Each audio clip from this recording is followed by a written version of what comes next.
Comment ça se fait que tu n'inspires pas les gens? Comment ça se fait que les gens ne se disent pas ouais, j'ai vraiment envie de passer du temps avec cette personne. Vraiment, cette personne a l'air trop cool.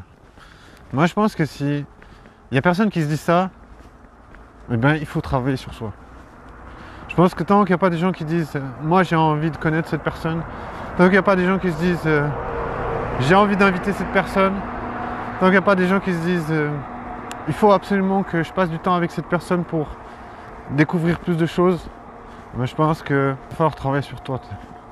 On est obligé d'inspirer des autres, quelque part. Sinon, si on leur inspire rien, il faut les laisser partir. C'est-à-dire qu'il faut continuer sa route. Mieux. C'est grave de chez grave de ne pas être conscient qu'on n'inspire pas les gens. Je pense que c'est extrêmement grave. Ça veut dire qu'on ne se rend pas compte à quel point on a besoin des autres. Ça, c'est grave. C'est très très grave. Après, je ne dis pas que c'est grave dans le sens oh mon Dieu, cette personne est perdue à tout jamais. Je dis c'est grave dans le sens où ça doit vraiment être important dans ton développement. Ça doit vraiment aller de soi en fait. C'est pas qu'on doit se rappeler qu'on doit inspirer les gens, c'est qu'on doit le ressentir, on doit se dire voilà, il faut que j'inspire les gens, c'est important. C'est important d'être un aimant à personne et que les gens viennent vers toi. Alors, comment être inspirant aux yeux des autres? On ne peut pas devenir inspirant aux yeux des autres si on n'est pas conscient de ce qu'on vit. Ça veut dire si on n'est pas conscient de notre expérience humaine. Ça veut dire si tu n'es pas à même de créer une histoire avec tout ce que tu conscientises dans ta vie. Ça veut dire chaque jour tu vas traverser quelque chose. La vie t'oblige à traverser quelque chose.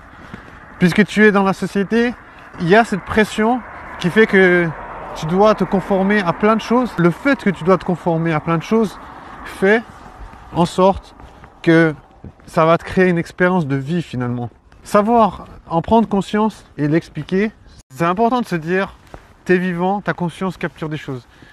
Et j'aime bien la métaphore du bateau, se dire la mer, l'océan, c'est la vie. Toi, tu es avec ton bateau et tu lances ton filet de perche. En fait, tu es sur l'océan. L'océan, c'est la vie. Tu as ton bateau, ça veut dire ton cerveau. Et toi, tu lances ton filet de pêche. Et tu captures des informations, tu captures des choses qui vont nourrir ton esprit. Genre, tu nourris ton esprit parce que tu es obligé. Tu es obligé de vivre au quotidien. Tu es obligé de maintenir une cadence. Et genre, pour nourrir, alimenter cette cadence, tu vas remonter des choses avec ton filet. Et après, ce qu'il y a, c'est qu'il faut être conscient qu'il y a des choses qui sont capturées dans ton filet. Il faut être conscient que ces choses-là peuvent être intéressantes aux yeux des autres. Ça veut dire que tu peux dire, voilà, qu'est-ce que j'ai attrapé dans mon filet au cours de ma journée. À mon avis, c'est la meilleure façon d'inspirer les gens. Tout le monde ne va pas réussir bien cet exercice-là parce que finalement, il faut quand même pas oublier qu'on mesure le QI. Tout le monde n'a pas forcément un QI très élevé et tout le monde n'a pas forcément une conscience sociale suffisamment élevée pour se dire voilà, ça va intéresser mes potos, ça va intéresser les gens qui m'entourent, de savoir quelle est ma vision de ma journée, quelle est ma vision de mon passage sur Terre. C'est un exercice super important d'être conscient de ça, de se dire les autres ont besoin de ma vision. Il faut trouver une manière de retranscrire sa vie de manière à se stimuler, de manière à travailler justement ce muscle social. Pourquoi travailler ces muscles? À garder la vivacité, la vitalité, quelque chose de vivant. Quelles sont les personnes qu'on écoute, qu'on regarde à la télé, qu'on écoute à la radio? Je veux dire, c'est toujours des personnes pleines de vie en fait. Ça veut dire que universellement, ce qui attire les gens, c'est toujours les gens qui sont pleins de vitalité, heureux de vivre. Voilà.